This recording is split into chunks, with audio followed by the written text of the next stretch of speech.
చందమామ రామాయణం 4వ భాగం, బాలకాండ 4వ భాగం, అహల్య శాప విమోచనం.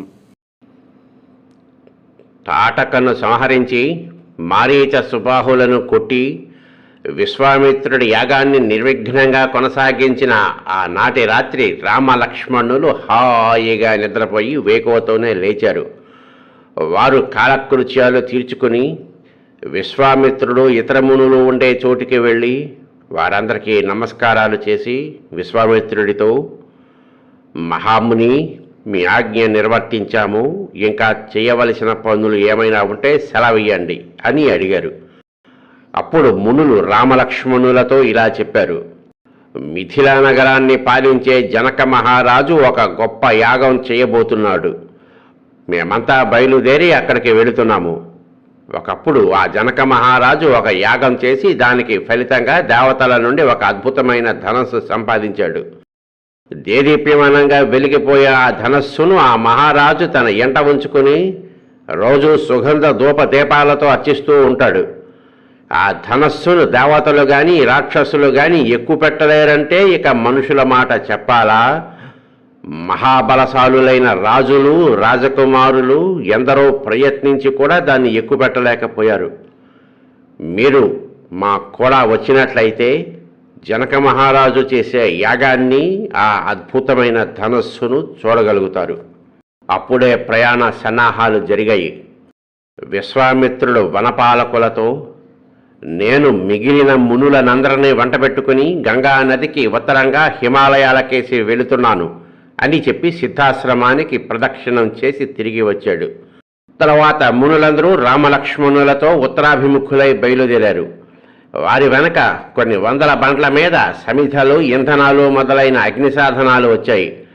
వారు పగలల్లా చాలా దూరం నడిచి సూర్యాస్తమయ వేళకు సోనా నదీ తీరాన్ని చేరుకున్నారు.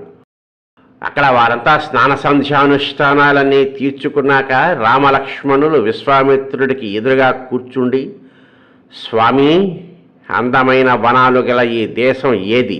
దీని వృత్తాంతమేమిటి అని అడిగారు. ఆ ప్రశ్నకు సమాధానంగా విశ్వామిత్రుడు ఆ దేశం గురించి, తన వంశం గురించి ఇలా చెప్పాడు. పూర్వం బ్రహ్మ యొక్క కుమారుడు కుశుడనే మహాతపస్వి ఉండేవాడు. ఆయన వైదర్భి అనే ఒక రాజకుమార్తెను పెళ్ళాడి ఆవిడ ద్వారా 4 కుమారులను, కుశాంబుడు, కుశనాభుడు, అధూర్తరజనుడు, వసువు అనే వారిని కన్నాడు.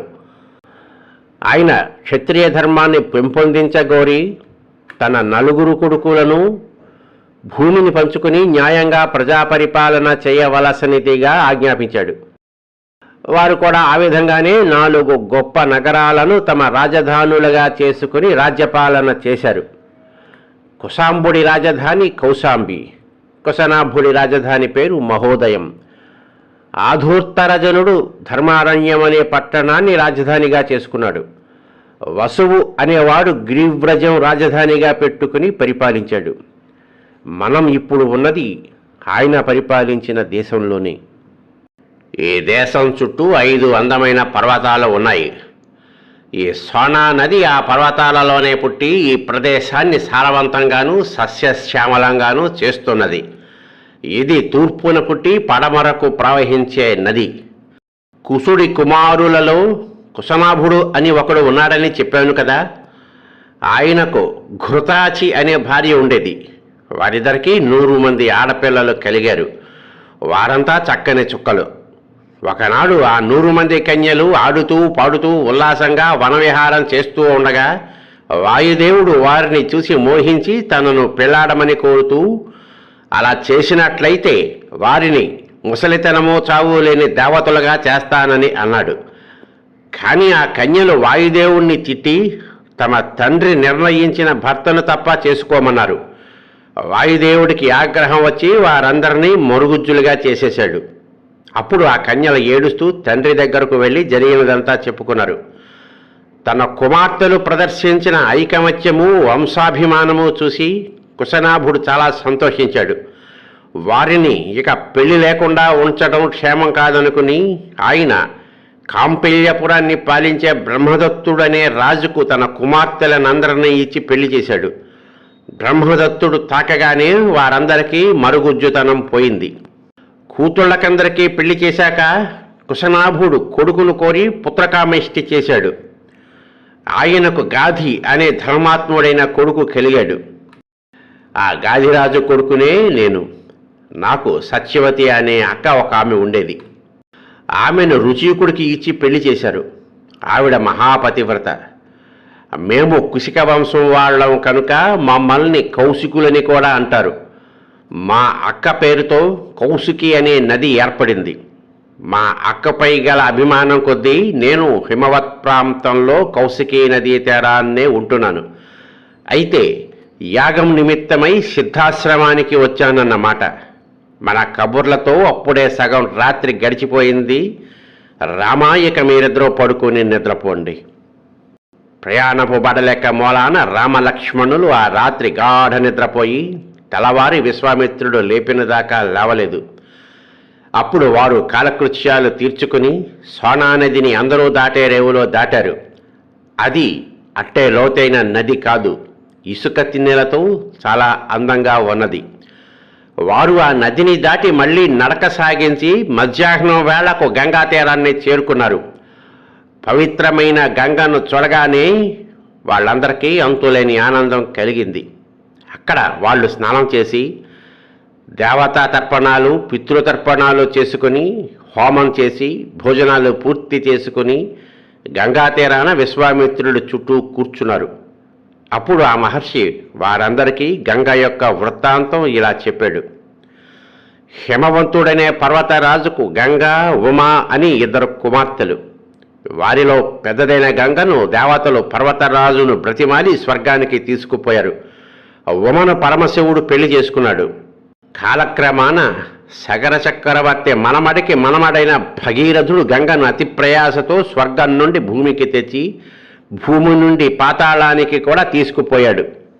విశ్వామిత్రుడు రామలక్ష్మణులకు గంగావతరణ కథ, కుమారస్వామి జన్మ వృత్తాంతము సవిస్తరంగా చెప్పాడు. ఆ రాత్రి వారందరూ గంగా యొక్క దక్షిణపు గట్టున గడిపి మరునాడు తెల్లవారగానే దర్భాసనాలు పరిచిన పడవలలో ఉత్తరపు గట్టుకు చేరుకున్నారు. అక్కడ వారికి విశాలానగరం కనిపించింది.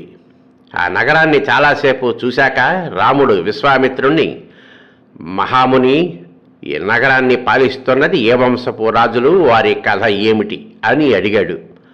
ఆ ప్రశ్నకు సమాధానంగా విశ్వామిత్రుడు, దేవదానవులు క్షీరసాగరాన్ని మథించటము, అందులో పుట్టిన హాలాహలాన్ని శివుడు మింగటము, అమృతం పుట్టగా దానికోసం దేవదానవులు పోట్లాడుకుంటూ ఉంటే విష్ణువు మోహిని రూపంలో వచ్చి అమృతాన్ని హరించి తనను ఎదిరించిన వారినందరినీ చంపి తనను శరణుజొచ్చిన వారిని కాపాడటము మొదలైన విషయాలన్నీ చెప్పి ఇలా అన్నాడు.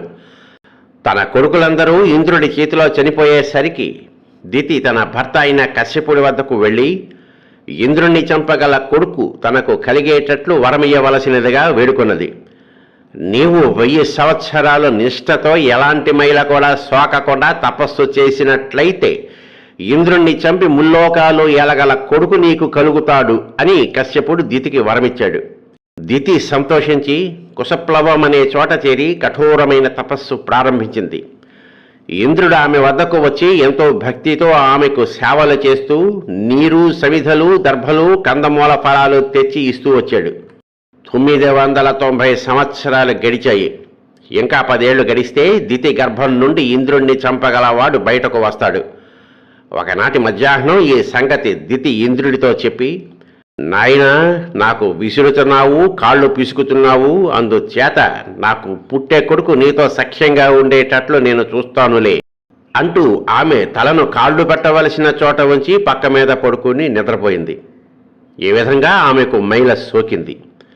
ఇలాంటి అవకాశం కోసమే వేచి ఉన్న ఇంద్రుడు వెంటనే ఆమె గర్భంలో ప్రవేశించి గర్భంలోని పిండాన్ని తన వజ్రాయుధంతో 7 ముక్కలుగా నరికాడు.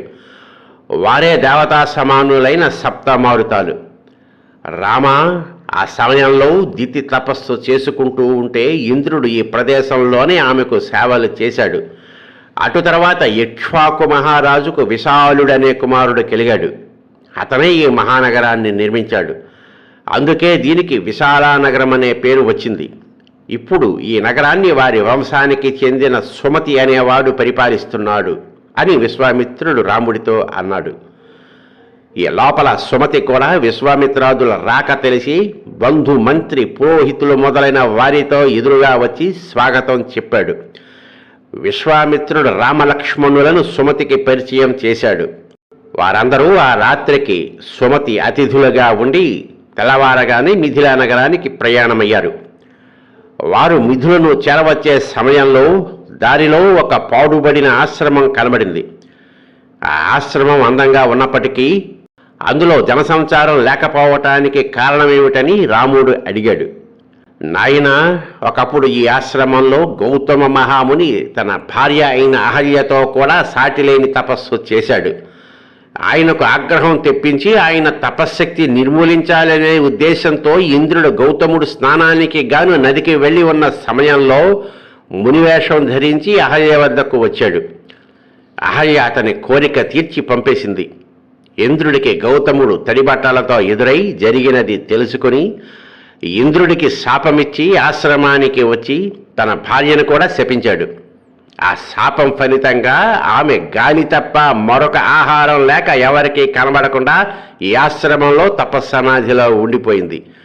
నిన్ను చూడగానే ఆమెకు శాప విమోచనం కలిగేలాగు గౌతముడు అనుగ్రహించాడు.